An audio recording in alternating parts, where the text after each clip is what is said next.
नमस्कार। India debate में आप सबका स्वागत है। मैं हूं आशुतोष पाठक। आज महाराष्ट्र से एक बड़ी खबर आ रही है। हमारे बहुत सारे दर्शक ये पूछते रहते हैं, दिशा सालियान के केस का क्या हुआ? उस केस में क्या डेवलपमेंट है? सुशांत के मामले में क्या डेवलपमेंट है? और कई बार हमारे दर्शक थोड़ा सशंकित हो जाते हैं कि कहीं क्यूबाइव नेटवर्क ने भी तो छोड़ नहीं दिया साथ इस लड़ाई में। तो आज मैं फिर एक बार कहता हूं अपने दर्शकों से कि कोई छोड़ सकता है, क्यूबाइव नेटवर्क नहीं छोड़ सकता है। और जैसे ही अपडेट आता है, हम आपके साथ हाजिर हो जाते हैं। तो अपडेट आ गई। उद्धव ठाकरे, आदित्य ठाकरे दोनों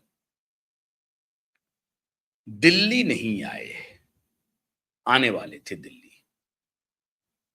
सबके मन में यह आशा थी कि उद्धव ठाकरे, आदित्य ठाकरे तो दिल्ली जरूर आएंगे। इंडिया ब्लॉक की बैठक हो रही है और उनके बहुत सारे दोस्त उसमें शामिल हो रहे हैं। उन खबर आई कि अरविंद केजरीवाल की भी पार्टी शामिल होगी, डीएमके भी शामिल होगी, ममता दीदी भी शामिल होगी। अरविंद केजरीवाल की पार्टी शामिल नहीं हुई, डीएमके शामिल नहीं हुए। ममता दीदी आई, लेकिन उसके बारे में अंदरूनी खबर अब से थोड़ी देर के बाद मैं बताऊंगा, ममता दीदी का क्या हुआ। लेकिन उद्धव ठाकरे और आदित्य ठाकरे को आना था दिल्ली, एनडीए की बैठक, यूपीए की बैठक में, इंडी ब्लॉक की बैठक में, इंडिया ब्लॉक की बैठक में। नहीं आए उद्धव जी, नहीं आए आदित्य ठाकरे जी। तो संजय राउत ने एक कहानी फ्लोट किया कि नहीं, वो तो वर्चुअली जुड़ेंगे। मतलब बेवकूफ बनाने की मशीन है उद्धव ठाकरे की शिवसेना। और उसमें जो मैनेजर हैं उस मशीन के, उस मशीन को चलाने वाले एक मैनेजर संजय राउत हैं। तो संजय राउत ने एक फ्लोट किया खबर कि नहीं नहीं, वो वर्चुअली जुड़ेंगे। वर्चुअली वर्चुअली कुछ नहीं हुआ। डर के कारण वो इंडी ब्लॉक की बैठक से खुद को दूर कर लिया। कोई बात नहीं है, दूर कर लिया तो अच्छी बात है, दूर कर लिया। लेकिन दूसरे दिन वो बिना किसी को कुछ बताए हुए लोकसभा में मिली हार, विधानसभा में मिली हार, उसके बाद मुंबई महानगर पालिका में मिली जबरदस्त हार, करारी हार के बाद पहली बार दोनों बाप बेटे पहुंचे अपने भाई के यहां, राज ठाकरे के यहां। ये बहाना बनाया कि राज ठाकरे की जो पत्नी है, मतलब आदित्य ठाकरे की चाची, तो चाची के बर्थडे में पिता पुत्र दोनों पहुंच गए राज ठाकरे के यहां, बहाना बना करके कि आज चाची का बर्थडे है, इसलिए पहुंच रहे हैं। लेकिन इसलिए नहीं पहुंच रहे हैं, घर में एक बड़ा जबरदस्त भूचाल आ रखा है, इसलिए पहुंच रखे हैं। 22 तारीख आ गई, 22 तारीख। और 22 तारीख अब उन्हें बेचैन कर रहा है। और अब लग रहा है कि शायद अमित शाह का हथौड़ा चल गया है। अब शायद अमित शाह नहीं बचाएंगे, मोदी भी नहीं बचाएंगे। फडणवीस अभी भी ताकत लगाए हुए हैं कि किसी भी प्रकार से बचा ले, बचा ले।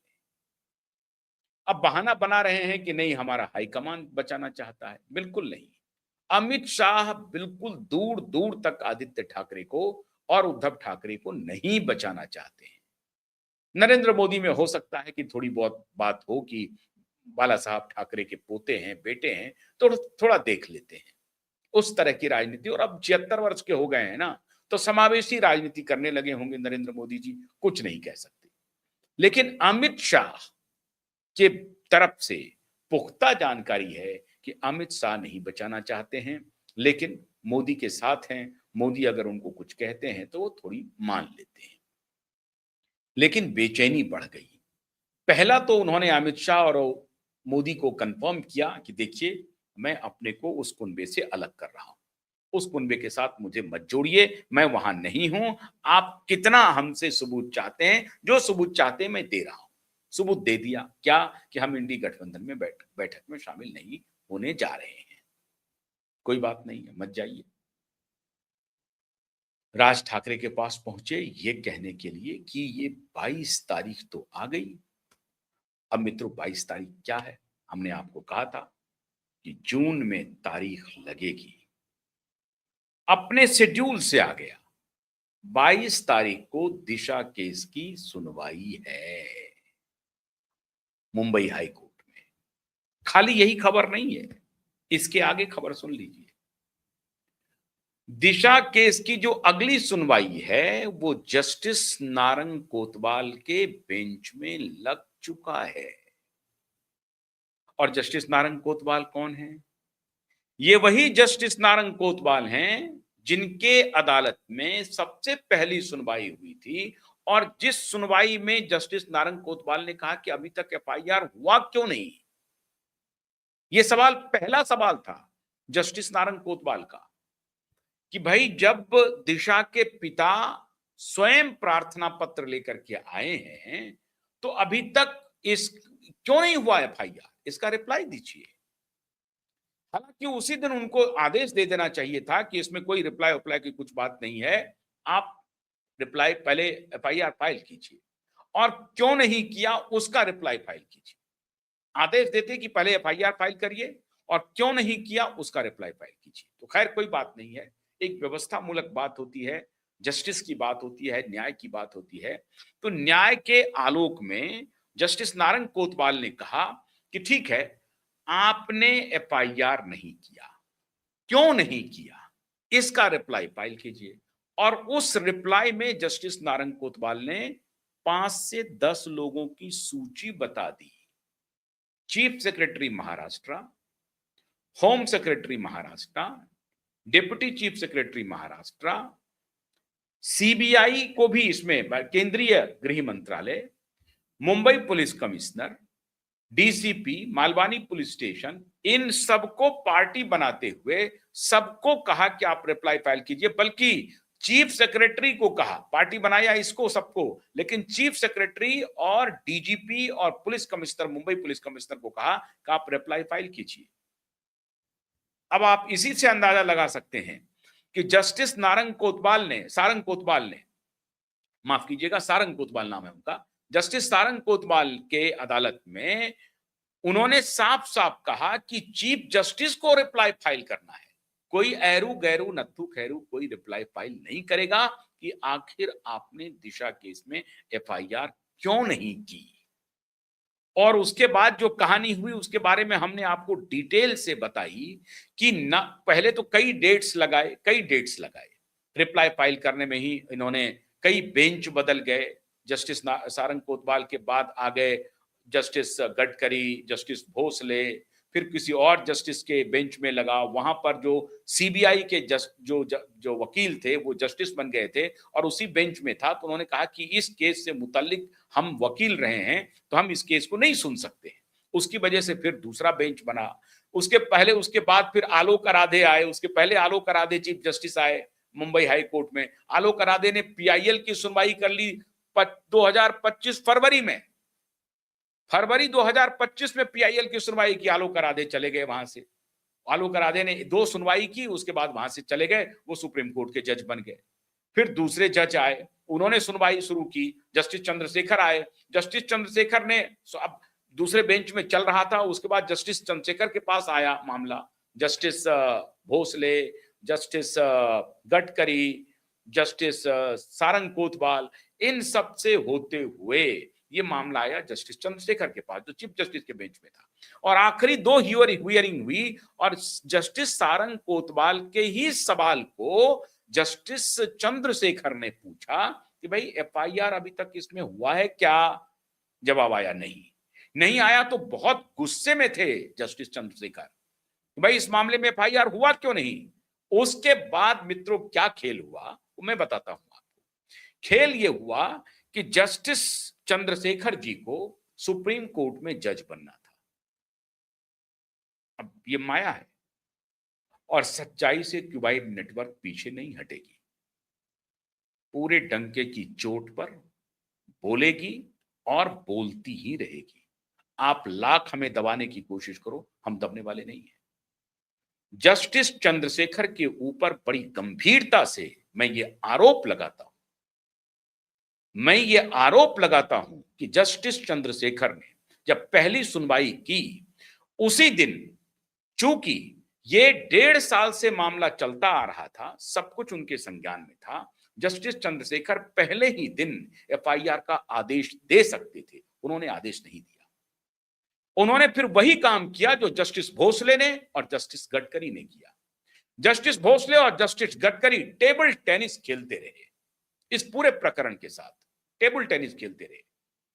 जब केस लॉ एडवोकेट नीलेश ओझा उनके सामने दे रहे थे कि मिलॉर्ड, आपके सामने ये 2-3 ऑप्शन है, और ये सुप्रीम कोर्ट का लार्जर बेंच का जजमेंट है या सुप्रीम कोर्ट का केस लॉ है।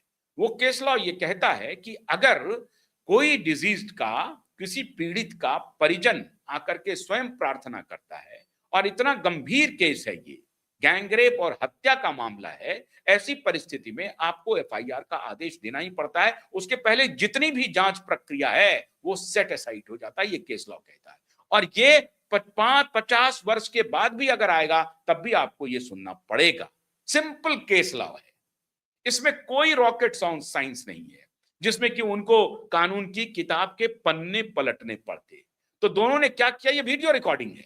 जस्टिस भोसले और गडकरी दोनों एक दूसरे से कुछ अपना बात करते रहे और उसके बाद उन्होंने इसको फिर अगली डेट दे दी, अगली तारीख दे दी। जो भी वहां पर आया वो तारीख देने का काम किया, जो जज भी आए वो तारीख देते चले गए और तारीख पर तारीख पड़ती रही। सिंपल केस में जिसमें फौरन से पेशतर एफआईआर होना चाहिए था, एफआईआर नहीं किया गया। कितने जज बदल गए। जस्टिस आलोक राधे आए, कहां से आए, वो तेलंगाना से आए। तेलंगाना से आते ही सबसे पहले उन्होंने 7 दिन के अंदर में मैटर ऑन हाई बोर्ड लिया। 7 फरवरी, अगर मैं डेट नहीं भूल रहा हूं, 7 फरवरी 2025 की बात है। 7 फरवरी 2025 से फरवरी 2025 में, एग्जैक्ट अगर तारीख मुझे याद नहीं आ रही है, फरवरी 2025 में जस्टिस आलोक राधे ने आते ही मैटर ऑन हाई बोर्ड ले लिया, सुनवाई शुरू कर दी। और इसी लाइन पर सुनवाई शुरू हुई, भाई एफआईआर क्यों नहीं हुआ। तो जस्टिस आलोक राधे 1-2 हियरिंग किए, गायब, खत्म खेल। फिर वो प्रमोशन में चले गए, सुप्रीम कोर्ट के जज बन गए। फिर नए जज आ गए और उसके पहले 3 बार ये बेंच बदला गया। सारंग कोतवाल के बाद ट्रांसफर हो गया, गोवा का हाई कोर्ट चले गए, पता नहीं कहां गए वो। फिर वहां से वो तब्दील हो, उनकी फिर उनका ट्रांसफर हुआ, फिर वो मुंबई हाई कोर्ट में आए, फिर उनके पास बेंच में गया, फिर वो उस बेंच से निकल करके फिर आ गया जस्टिस गडकरी और जस्टिस भोसले के पास। क्यों? क्योंकि जस्टिस सारंग कोतवाल के साथ एक और जो डबल जजों की बेंच इस केस की सुनवाई कर रहे हैं। हमेशा सिंगल बेंच हुआ नहीं, एक बार सिंगल बेंच लगी थी, एक बार, और वो कहां गई थी, पहला ही खेल हुआ था जिसको हमारे एडवोकेट नीलेश ओझा ने पकड़ लिया उस खेल को। और वो खेल क्या था, जस्टिस रेवती मोहिते डेरे के बेंच में इस केस को ट्रांसफर कर दिया गया और जस्टिस रेवती मोहिते डेरे के खिलाफ गंभीर आरोप एडवोकेट नीलेश ओझा ने लगाए और कहा कि यहां पर हमें न्याय नहीं मिल सकता है, और वही हुआ। फिर के बदला गया। बाद में एडवोकेट नीलेश ओझा को कंटेम्प्ट ऑफ कोर्ट के प्रोसीडिंग से गुजरना पड़ रहा है। 5 जजों की बेंच लगा दिया इनके खिलाफ, 5 जजों की बेंच बैठ गई कि आपने कंटेम्प्ट किया है, आपने माननीय अदालत का अपमान किया है, जस्टिस रेवती मोहिते डेरे के बारे में पब्लिकली आपने उनको डिफेम किया है।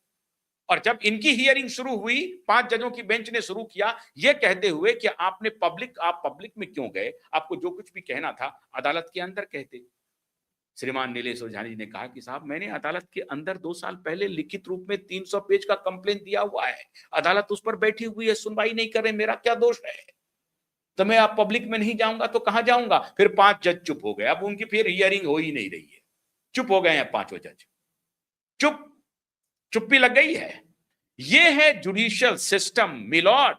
अभी चर्चा हो रही है कि 75 जज घूम रहे हैं लंदन, मुझे नहीं मालूम किस लिए घूम रहे हैं, लेकिन सोशल मीडिया पर चर्चा चल रही है। अगर वो गलत है तो उनके ऊपर कार्रवाई कीजिए। सोशल मीडिया पर चर्चा हो रही है कि रंग रैलियां मना रहे हैं, ये मैं नहीं कह रहा हूं, दूसरे लोग थंबनेल दे रहे हैं सोशल मीडिया पर। और अगर ये रंग रैलियां नहीं है तो कार्रवाई कीजिए मिलॉर्ड, कीजिए कार्रवाई। आप क्यों नहीं कर रहे हैं मिलॉर्ड कार्रवाई? कौन रोक रहा है आपको कार्रवाई करने से? इस तरह का थंबनेल होगा। आप अगर लंदन गए हैं, किसी काम से गए होंगे, किसी सेमिनार में गए होंगे, और इस तरह का थंबनेल बनाया जाए 75 जज लॉ मिनिस्टर के साथ रंग रैलियां मना रहे हैं। अगर इस तरह की बात है तो आप उस पर कार्रवाई कीजिए, लेकिन अगर कार्रवाई नहीं कर रहे हैं तो शंका को बल दे रहे हैं। फिर जनता आपके तरफ उसी निगाह से देखेगी। अगर आप कार्रवाई नहीं करते हैं मिलॉर्ड, मैं चीफ जस्टिस सूर्यकांत को मुखातिब हूं, स्ट्रेट फॉरवर्ड में चीफ जस्टिस सूर्यकांत जी से बात कर रहा हूं अभी कि मिलॉर्ड, आप आप गए थे लंदन, आपके साथ और भी गए थे 75 जज 70 जज, जो भी जज हैं जिसकी संख्या मुझे नहीं मालूम, लेकिन ये सोशल मीडिया पर थंबनेल पड़ा हुआ है, थंबनेल कि 75 जज लॉ मिनिस्टर के साथ लंदन में रंग रैलियां मना रहे हैं। बताइए, अगर इस तरह का थंबनेल है और आप कोई कार्रवाई नहीं कर रहे हैं तो ये फ्रीडम ऑफ स्पीच के अधीन नहीं आता है, बिल्कुल नहीं आता है। आप बोलिए कि रंगरेलिया को आप साबित कीजिए कि मैं कौन सा रंगरेलिया मना रहा था। आप इस तरह से डिफेम करेंगे जज को? नहीं कर रहे हैं, नहीं कार्रवाई कर रहे हैं, चलिए कोई बात नहीं है, आप इग्नोर कर रहे हैं, ये और भी अच्छी बात है कि अपनी आलोचना सुनने के लिए भी आप तैयार हैं, और जो सत्य नहीं है उसको ऊपर ध्यान नहीं देना चाहिए। आपने ध्यान नहीं दिया, कोई बात नहीं है। आपके बारे में टेक्स्ट बुक में कुछ कोई लिखा जो सर्वथा उचित था, सर्वथा उचित, आज जिसके कारण से आपकी इतनी भद पिट रही है, ये यही क्यूवाइब नेटवर्क है जिसने आपकी भूरी भूरी प्रशंसा की, आपके तारीफ में, आपके फैसलों की तारीफ में लगातार सीरीज ऑफ प्रोग्राम्स किए, सीरीज ऑफ रिकॉर्डिंग्स की, और आपने देखे होंगे हमारे कार्यक्रम को। यही क्यूवाइब नेटवर्क था, यही आशुतोष पाठक था, इसी दमदार तरीके से आपके समर्थन में बोल रहा था। लेकिन उसके बाद आप फंस गए दलालों के चक्कर में, उन्होंने आपके कान में भर दिया, और फिर आपने क्रेडिबल एकेडमिशियन के खिलाफ इस तरह की टिप्पणी की, बीभत्स टिप्पणी की कि घर घर, गली मोहल्ले, चौक चौराहे पर आपकी आलोचना भरपूर होने लगी। भर्त्सना ऐसी हुई कि आप झेल नहीं पाए, और फिर उसके बाद आपके मुंह से निकल गया कोकरच, उसके बाद तो भदी पिट गया। तो जो रही सही साख थी वो भी आपने गंवा दी, और अब आप खुलेआम लोग कह रहे हैं कि 75 जज रंगरेलियां मना रहे हैं। आपकी जुबान नहीं खुल रही है, आपकी कोई कार्रवाई नहीं हो रही है, होगी कैसे? कैसे होगी? लोग पूछेंगे कि यशवंत वर्मा के यहां से पैसा पकड़े क्यों नहीं, उनके खिलाफ एफआईआर हुआ क्यों नहीं, वो जेल गया क्यों नहीं? कुछ नहीं, कुछ नहीं। तो आप पॉलिटिकल क्लास को एक प्रकार से मौका दे रहे हैं मिलॉर्ड, पॉलिटिकल क्लास को मौका दे रहे हैं। अब ये मुंबई हाईकोर्ट में क्या खेल हुआ? आलोक राधे का ट्रांसफर, दूसरे जज आए, पहले जो जज बदलता रहा, बेंच बदलता रहा, ये फोन इन हो रही है, फोन कॉल चल रहे हैं। और मैं बड़ी जिम्मेदारी के साथ, बड़ी विनम्रता पूर्वक ये कहना चाहूंगा, महाराष्ट्र की सरकार इसमें सांगो पांग लिप्त दिखाई पड़ रही है। बड़ी विनम्रता से कहना चाहूंगा कि महाराष्ट्र की सरकार इसमें सांगो पांग लिप्त दिखाई पड़ रही है, और ये उनके होम मिनिस्टर है, मुख्यमंत्री, होम मिनिस्टर का एक एसआई लेवल का, sub inspector, senior inspector level का अधिकारी रिप्लाई फाइल कर रहा है। कोर्ट के आदेश की अवहेलना, अवमानना ब्रॉड डे लाइट में हो रही है। कोर्ट ने आदेश दिया था चीफ सेक्रेटरी को रिप्लाई फाइल करने के लिए, लेकिन रिप्लाई कौन फाइल कर रहा है? एसआई फाइल कर रहा है, और वो इसलिए कह रहा है कि हम एसआईटी के मेंबर थे। अरे भाई, कौन सा एसआईटी? एसआईटी ने किया क्या? एसआईटी की डॉक्यूमेंट्स किधर हैं? क्या है जांच रिपोर्ट? बैकडेट में जांच रिपोर्ट तैयार किया जा रहा है, बैकडेट में। तो सारा खेल 12 महीने तक आपने एसआईटी घोषणा करने के बाद एसआईटी बनाई नहीं, एसआईटी के ऑफिसरों की घोषणा नहीं की। दुनिया बेवकूफ है क्या? महाराष्ट्र सरकार जी, दुनिया बेवकूफ नहीं है, दुनिया समझ रही है। श्रीमान मुख्यमंत्री जी, दुनिया समझ रही है। श्रीमान गृह मंत्री जी महाराष्ट्र के, दुनिया समझ रही है आपको। दुनिया को बेवकूफ नहीं बना सकते हैं। जस्टिस चंद्रशेखर के ऊपर भी मैं गंभीरता के साथ, विनम्रता के साथ, और पूरी पारदर्शिता के साथ, और निर्भीकता के साथ, ईमानदारी के साथ ये आरोप लगा रहा हूं कि जस्टिस चंद्रशेखर ने दिशा के मामले में न्याय नहीं किया, नहीं किया। आज अगर वो चाहते तो जाते जाते, सुप्रीम कोर्ट जाते जाते वो आदेश दे दिए होते। ब्लैक एंड व्हाइट है ये केस, इसमें कोई इतना वक्त लगाने की आवश्यकता नहीं थी। जस्टिस चंद्रशेखर ने भी न्याय नहीं दिया, नहीं दिया न्याय। तो कितने जज आए, कितने जज बदल गए, जो वकील सवाल उठा रहे हैं उनके खिलाफ कंटेम्प्ट की कार्रवाई शुरू करवा दी। और अभी तो देखिए, मैंने एक यूट्यूबर के खिलाफ जो कंटेम्प्ट किया था, मैंने उनके खिलाफ किया है पूरा कि वो बना नहीं सकते हैं, और अगर ठीक से कार्रवाई होगी तो वो जज महोदय जाएंगे जेल। ये सुन लीजिए, दिल्ली हाईकोर्ट के जज की बात मैं कह रहा हूं, जाएंगे जेल। आदेश कानून सम्मत नहीं है। आप कानून की पालना के लिए, कानून की रक्षा के लिए, कानून की परिधि में कानून की रक्षा करते हैं, कानून की परिधि जाकर के कानून की रक्षा नहीं करते हैं। ठीक है, एक नेचुरल जस्टिस है जो कानून की परिधि के बाहर जाता है। वो नेचुरल जस्टिस भी उस केस में नहीं था, यूट्यूबर के केस में नेचुरल जस्टिस भी नहीं था। फिर क्या था? फिर तो उस यूट्यूबर की ये बात की अहंकार है। ये क्या है? आप किसी को भी जेल भेज देंगे, जिनको जेल भेजना चाहिए उस पर सुनवाई नहीं। वाह! आप अपने इंस्टीट्यूशन को दागदार कर रहे हैं, अपने इंस्टीट्यूशन की साख को बट्टा लगा रहे हैं, अपने इंस्टीट्यूशन को तबाह कर रहे हैं। जनता के मन मस्तिष्क में आप शंका पैदा कर रहे हैं। जनता के मन मस्तिष्क में जो मंदिर है, न्याय का मंदिर, उसमें ऐसा लग रहा है कि पाप की पोटली भरी जा रही है, गठरी वहां पर बनती जा रही है।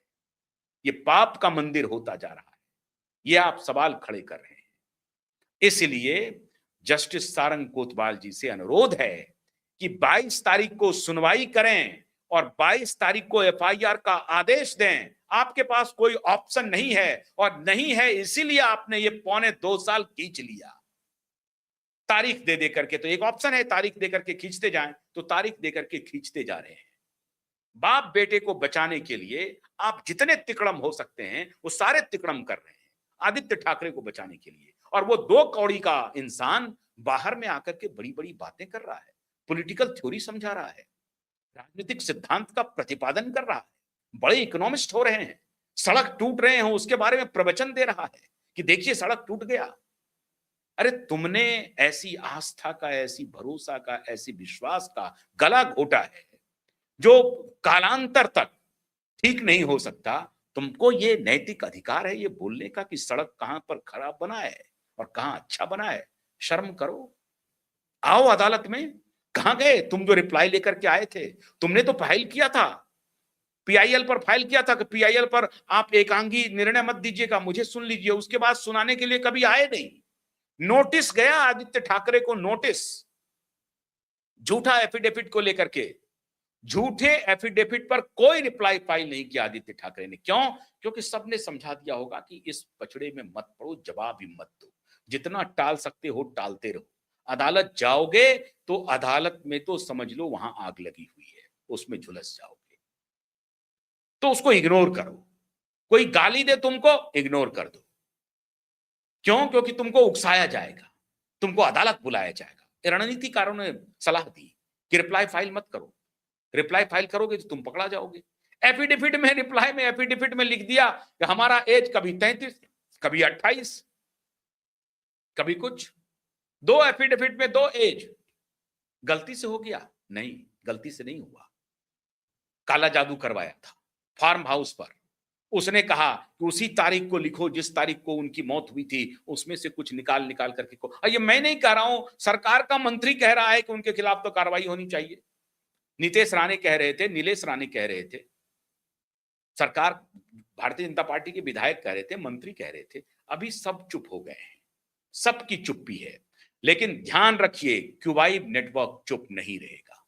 और इस मामले में मैं मोदी जी का, मैं शाह जी का और मैं देवेंद्र फडणवीस का नहीं सुनने वाला हूं, और नहीं सुनूंगा, आखिरी वक्त तक नहीं सुनूंगा। उनके ऊपर सवाल करता ही रहूंगा कि आप तीनों अगर चाह लेंगे तो उनको सजा मिल जाएगी। आप तीनों नहीं चाह रहे हैं। बड़ी विनम्रता से ये बात मैं आप तीनों को कह रहा हूं। अदालत का आसरा मत देखिए, अपने पुलिस को कहिए एफआईआर फाइल करे, इन्वेस्टिगेशन शुरू करे। जैसे आज ट्विसा शर्मा के लिए सीबीआई एक्टिव हो गई और तुरंत फौरन से पेशतर रिक्रिएशन हो गया। अभी क्या हुआ नहीं हुआ, फिर वो ठंडे बस्ते में चला गया, मुझे नहीं मालूम क्या होगा। यहां तो जब तक खबर रहती है फिर उसके बाद सेटिंग गेटिंग शुरू हो जाता है। पता नहीं सेटिंग गेटिंग होगा कि आगे क्या हो जाएगा, गॉड नोज। अब उसकी सच्चाई मैं जानता नहीं हूं, लेकिन मैं तो यही कह रहा हूं कि एक बार सीन रिक्रिएशन हो जाए जरा सा। 14th फ्लोर से दिशा ने जंप लगाया, स्टेटेड है कैमरे पे, आप सब लोगों ने वो देखा है ना, श्रीमान रोहन रॉय ने, उनके दोस्तों ने, सबने देखा ना। तो एक बार वहां से उसको गिराया जाए, फिर देखा जाए कि दिशा का चमकता हुआ चेहरा बिल्कुल चमक रहा है क्या, एक दांत भी नहीं टूटा क्या। जो तस्वीर है हमारे पास, जो सबूत है हमारे पास, आने तो दीजिए सबूत को। एक बार रिक्रिएशन करवा लीजिए, कैमरे के साथ चलिए रिक्रिएशन के लिए, और फिर वहीं से गर्दन पकड़िए रोहन रॉय की और दिखाइए कि तुमको यहां से दिखा कैसे, ये बताइए तू। गर्दन दबोच करके रोहन राय को बोलिए इसी जगह से कि तू बता कि तुम्हें ये कैसे दिख गया रात के अंधेरे में। कहां तुमको दिख गया कि दिशा वहां गिरी हुई है और फिर तुम दौड़ करके नीचे आ गए, लिफ्ट का भी इंतजार नहीं किए, सीढ़ियों से दौड़ के आ गए। गर्दन तो दबोचिए रोहन राय की। वो रोहन राय मेरे फोन को एक बार कहा हेलो, उसके बाद गायब हो गया। मेरी आवाज सुन करके रोहन राय गायब है। कहां है रोहन राय पता नहीं है। तो मोदी जी सब चीज को तो पकड़ लाते हैं आप, फडणवीस जी आप भी पकड़ लाते हैं, अमित जी आप भी पकड़ लाते हैं, ये रोहन राय को क्यों नहीं पकड़ रहे हैं। इतना साफ केस है, क्या मजबूरी है, मैं हैरान हूं, मजबूरी क्या है। अरे मोदी जी मैं फिर कह रहा हूं आपको, आप आदित्य ठाकरे को बचाइएगा, आपके ऊपर काली साया पड़ जाएगी। मैं फिर कह रहा हूं, बड़ी विनम्रता से कह रहा हूं, आप इसमें आप कह दीजिए कि भाई मैं आउट ऑफ बॉक्स जा रहा हूं, मैं जा रहा हूं, मैं आउट ऑफ बॉक्स जा रहा हूं, मुझे जाना ही पड़ेगा, मुझे जाना ही पड़ेगा। आप जांच करवा लीजिए, मैं अपने बॉक्स में आ जाऊंगा, मैं बॉक्स के बाहर नहीं जाऊंगा। तो काली साया पड़ रही है, इसीलिए ये विश्व युद्ध भी हो चल रहा है, इसीलिए प्राइस राइज हो रहा है। हालांकि अभी मैं एक और खबर जिसमें आप बढ़िया काम किए हैं मोदी जी, आपकी तारीफ करने वाला हूं 7:30 बजे, बताऊंगा देश को कि आप एक बहुत बढ़िया काम किए हैं। तो जो आप अच्छा काम करते हैं उसकी मैं तारीफ करता हूं, अमित जी जो बढ़िया काम करते हैं जमकर तारीफ करता हूं, इवन देवेंद्र जी जो बढ़िया काम करते हैं जमकर तारीफ करता हूं। लेकिन इस बाप बेटे के मामले में आप तीनों का व्यवहार उचित नहीं है। तो इस बाप बेटे के मामले में आप मुझे माफ करें, मैं आपसे माफी चाहता हूं। इस मुद्दे पर मैं आपके साथ नहीं हूं। मैं इस मुद्दे पर, इस बाप बेटे के खिलाफ हमारा अभियान जारी रहेगा। 22 तारीख को मैं फिर अनुरोध कर रहा हूं जस्टिस सारंग कोतवाल जी से, कृपा करके उस अबला पिता की लाज रख लीजिए, उसकी आवाज सुन लीजिए। और इस पूरे देश की आवाज है, पूरा देश इंतजार कर रहा है। मीडिया वाले भी छोड़ के भाग गए, सारे भाग गए, सारे बड़े बड़े कुछ कुछ कह रहे हैं, लेकिन बेचारे लाचार हैं, क्या कर सकते हैं। कुछ मीडिया वाले बिल्कुल बढ़िया काम कर रहे हैं, कुछ मीडिया वाले अभी भी लगे हुए हैं, अभी भी जब भी उनको मौका मिलता है वो उठाते हैं। लेकिन क्यूबाइड नेटवर्क तो लगातार लगा हुआ है, लगा ही रहेगा, लगा ही रहेगा तब तक जब तक कि दिशा के पिता को न्याय मिल ना जाए। बहुत बहुत शुक्रिया, नमस्कार।